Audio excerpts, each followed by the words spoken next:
Hey.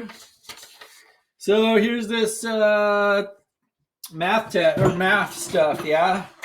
I hope you guys don't get too scared about it. I'm going to show you what the deal is. It's not too bad, actually.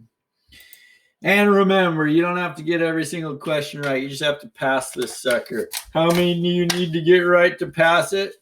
Surely you better ask somebody because I don't know. But I bet you're going to do just fine. Okay, so practice test 6. Question 1. Okay, so let me go back and forth between this and this. Do you mind? No, you don't care. Okay, so if you take 2.4.20 and you multiply it by 0.065, then your calculator says 0.1573. But the deal with science is a lot of times your numbers are measurements like weight or something like that. So if you have a device that can measure with this sort of precision, and then you have another one that can measure with this sort of precision, you have to go with the one that is the least precise, which is this one right here. So this one only has 1, 2 digits that mean anything. Those leading zeros don't really mean anything. So you only get 2 of these digits right here. This one doesn't mean anything. So you get 2. But this one is affected by this one. So you have to round. So your answer is going to be 0.16 because you're going to have to round that beauty up. Yes? Okay. Is this computer freezing? It's okay. Okay, next question says, your supervisor provides you with a 1 milligram per milliliter solution of BSA. What is the dilution factor if you add 100 microliters of 1 milligram per milliliter BSA to 100 microliters of diluent or water? So here, I know that sounds super confusing, but it's not, man. It's not. Check it out. Everything's cool. So here we are with a solution of this protein right here, this BSA, and its concentration is 1 milligram per milliliter, yeah? And we're going to take 100 microliters of that, and we're essentially adding it to 100 microliters of water. So what we've got is a final volume of 200 microliters. So we have 100 microliters of BSA solution. We'll say aqueous BSA, and that's per 200 microliters of total solution. So that would be 1/2, man. 1/2. So if we go back here, you're at a 1-to-2 dilution. You're at 1 part BSA solution to 2 total parts of stuff. Yeah? The sum of the 2 total parts of stuff, it comes from the 1 part of the BSA solution and the 1 part of the water. Okay, your supervisor provides you with this solution of BSA and asks you to make a 5-step, 2-fold serial dilution. Sounds so confusing. After you've performed it, what's the dilution factor at the final step? So here's all our choices right here. Okay, so here's what's up. Let's go back here.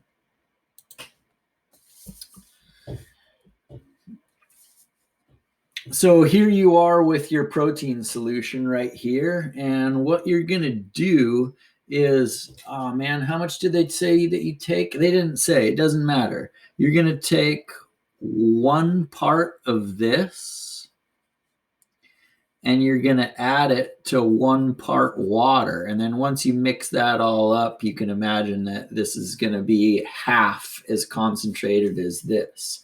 So you could say 1/2 X, yeah? Whereas X is this concentration right here. Another way to say it is 0.5x. And another way to say it is 2 to the negative 1, because you might remember that the negative exponent puts this number into the denominator, yeah? So you could look at it as 1 over 2 to the first power right there, yes? Okay, now let's say that this is half full or has 1 part of water. Then if you take 1 part of this and you add it to that, that's going to be half as concentrated as that. And half of a half is 1/4 x, yeah?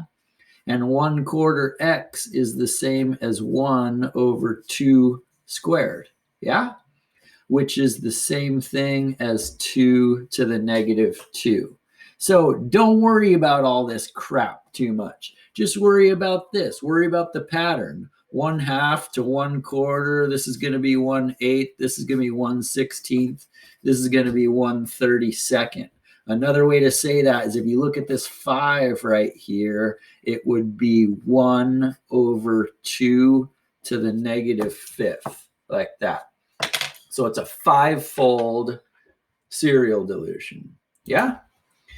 So 5-step, 2-fold serial dilution. So anyway, your final concentration, your final dilution factor is going to be 132x. Yeah. A technician is asked to prepare dilution of a common laboratory disinfectant. The label indicates a 1 to 39 dilution in water is required prior to use. Calculate the volume in milliliters of disinfectant required to make 2 liters. Okay, here's the crux on this one. Let me go back to this. Oh, and record your answer to 1 decimal place below. And also, please make sure you note that it's saying calculate the volume in milliliters, yeah? And here's a little roadblock right here, a little tripper-upper, 2 liters. So yeah, you're having to deal with 2 different units. Okay, here's what's up. Boom, boom, boom. Okay, so it's a 1 to 39 ratio, which means 1 part of whatever it is they're talking about to 39 total parts, yes? So how you could look at it is like this. This is a beauty, man. This is real math that you can use in real life when you're 45 years old, like your science teacher. Even if you're not a science teacher, even if you're a gardener or a baker or a lawyer, you can use this math right here. 1, this is how you read it, man. This is how it works. 1 is to 39 as some number is to 2 liters. Yeah? Fine then. So if we did algebra, we could just move this 2 over here and we end up with 2 over 39. Yes?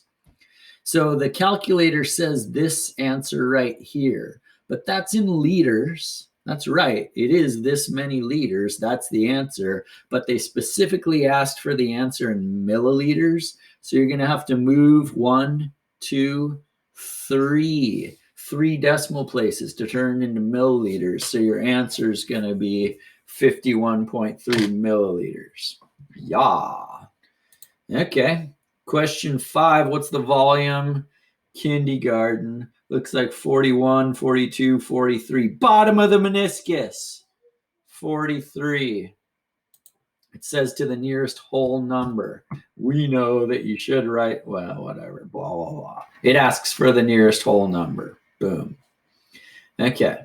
Which of the following is the correct method to make 500 mils of 20% glucose?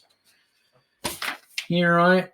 What number is this? Number 6? Oh, yeah, we don't have to do any math for this, man. They're just asking, how do you do it? Well, you need to dissolve the right amount of glucose in a little bit of water and then bring it up to volume with more water in a graduated cylinder or in a volumetric flask, yeah? Definitely not in a beaker. Mix it up in a beaker all you want, but don't use the beaker to measure anything. That'd be dumb. Calculate the volume in milliliters of a 50 50 milligram per milliliter ampicillin stock solution required to make 600 mils of LB with a final concentration ampicillin at 100 micrograms per milliliter. Here's your roadblock right here. You got micrograms right here, and you got milligrams right there. That matters. So what you got to do is use C1V1 equals C2V2. And make sure you give your answer in milliliters, you jokies, because that's what they ask for. So anyhow, we got 50 mgs per mil. And this is our concentrated solution. We don't know what volume of it we need, but we know that we want a final concentration of 100 micrograms per milliliter, and we want a final volume like that. So we solve for that right there, and we get 1.2 milliliters. Oh, wait. If I used 100 right here, I'd be screwed because I have milligrams per milliliter here and micrograms per milliliter here. I need to make these the same units. So micro is smaller than milli, so I need to move this 1, 2, 3 spaces over here. So it's not going to be 100, it's going to be a tenth. Yes, and then it'll work. Otherwise, it's not going to work. Your answer is 1.2 milliliters. Fine then. By the way, well, I'll say it in a sec. Calculate the volume in mils of 100% ethanol required to make 3/4 of a liter of 70% ethanol. Record your answer below. Question 8. They want it in milliliters, and this is in liters. You got to be careful of that. Okay, boom. So C1V1 equals C2V2. They want the answer in milliliters. 100% is the initial concentration. You don't know how much of that you need yet. That's why you need to do the math. 70% is your final concentration, and 3/4 of a liter is that's the volume that you want. But you can't have milliliters over here and liters over here, and we want our answer in milliliters. So I'm going to turn that into milliliters, which means I need to move the decimal 3 places to the right, 1, 2, 3, like that, 750. And then you solve it, and it's going to tell you how many milliliters you need, 525. Yeah. Okay. Should I write these in here? Yeah, 1.2, and this one is 525. Yeah. Question 9. Calculate the volume in milliliters of 25x TAE buffer required to make 1.3 liters of 1x TAE buffer. It's just another dilution. So C1V1 equals C2V2. Boom, boom. Like this. I just put a Z here because it's confusing with the X. This is the thing we're solving for. I could have put V1 in there, actually. That would have been sweet. But anyway, this is liters right here. So I had to turn into milliliters. And then I can solve, and it gives me 52 milliliters for number 9. 52 milliliters for number 9. Number 10, we're moving right along. Number 10. Okay, this one I got wrong twice, actually. And the reason why is because the way I taught it, you guys to do it is not like this.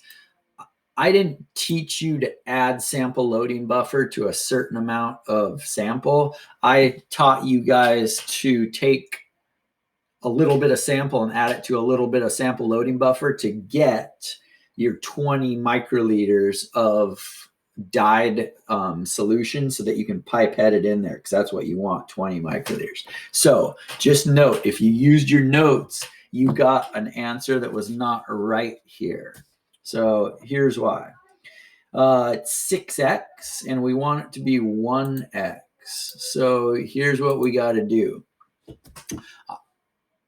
instead of doing 1/5 like I taught you guys in class, with this one, because you're just adding sample loading buffer to everything that you've got, which is 10 microliters, you do 1/6 because it's everything. This is the total volume. So 1 is to 6 as some number is to 10, and that some number is 1 2/3, which it tells you to round to the nearest tenth. Oh, so that's 1.7. And the way I could tell that I got this one wrong is because when I did it, the answer came out to 2.022. And I was like, well, why would they want me to do it to 1 decimal place? So that was my hint that something was wrong. 1.7. Yeah. Okay, 11. Calculate the mass in milligrams of Canna required to make, that's a antibiotic, required to make 50 mils at this concentration, Canna. Record your answer below. So this is not a dilution thing because you're using solid Canna. So here's how you do it. So here's the concentration that they want, yeah? And here's the volume that you want. So if you set it up such that milliliters cancel out and you're left with milligrams, then you'll get the mass that you want right here. Yeah? Fine then. So it would be 50 times 12.5 divided by 1. Okay. How about number 12? Calculate the mass in grams of calcium chloride required to make that much at that concentration. Record your answer to 1 decimal place. Okay. I haven't showed you guys this before, this unit of concentration, so I'm just going to show you guys now. So there's 2 ways to calculate percentage as a like concentration. You could do percent volume of solute per volume of solution, or you could do percent as a ratio of the weight of the solute divided by the volume of the solution. So this is the one that they ask for right here. They don't ask for this one and this one. But anyway, it's percent of a weight of the solute divided by the volume of the solution. Yes? So 24% is the concentration we want. 24% requires some weight per this volume of solution. And then we have to turn it into a percentage by multiplying by 100. Or you could do it like this. Instead of writing 24%, you could automatically take it out of percent style and make it 0.24 equals X divided by 375. Either way, you end up with 90 grams of solute. Yeah. Okay. 90 grams of solute. And this one was 625. Yeah. Okay. Calculate the mass in grams of agarose required to make that volume of that concentration of gel. So your final volume is going to be 100 milliliters. Yeah. And you want it to be 0.9% agarose. So 100 mils is your final volume. This is your concentration. So this percentage of this final volume is going to be how much agarose that you're going to use. So 0.9% of 100, which means you need to move this decimal over 2 places over here. So 0.009 times 100. That tells you how much agarose you need. 9/10 of a gram. Yeah. 0.9. Your supervisor asks you to make 1 molar magnesium chloride. What are you going to use? The molecular mass, the formula weight, the molecular weight. Those are all the same words for the same stuff. They're all the words for this number right here. It's that molar mass right there. Yeah. It says right here how many grams there are in 1 mole. Yeah. Okay. So that's what's up with that. All the above. Different words for the same stuff. Number 15. Calculate the volume in milliliters of 10 molar sodium hydroxide stock solution required to make half a liter of 100 millimolar sodium hydroxide. Record your answer to 1 decimal below. So here's another issue, man. We got molar here and we've got millimolar here. You got to deal with that or you're going to get hosed. So 15, boom, boom, boom.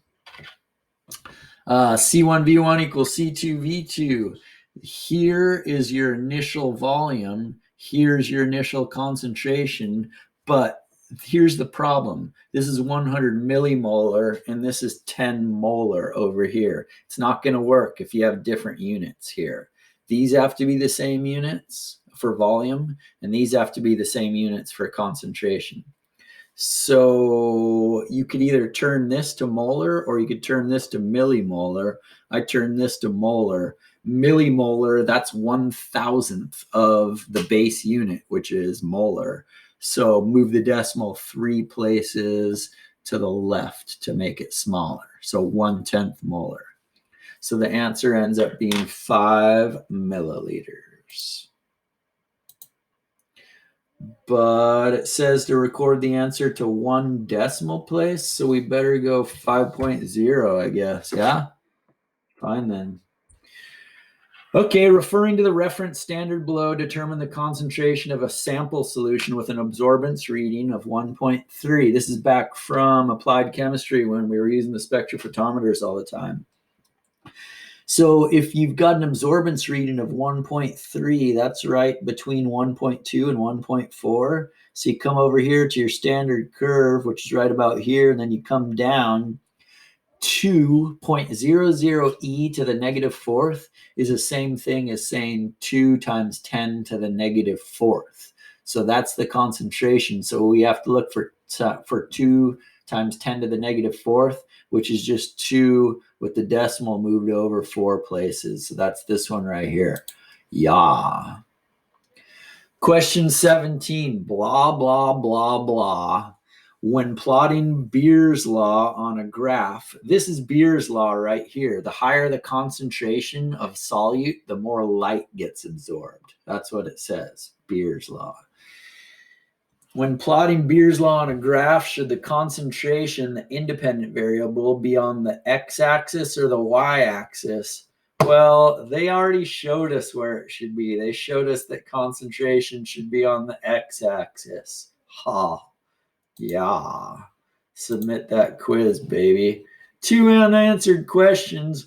Whatever, we answered them all. I promise. I just forgot to click them. Okay, you guys.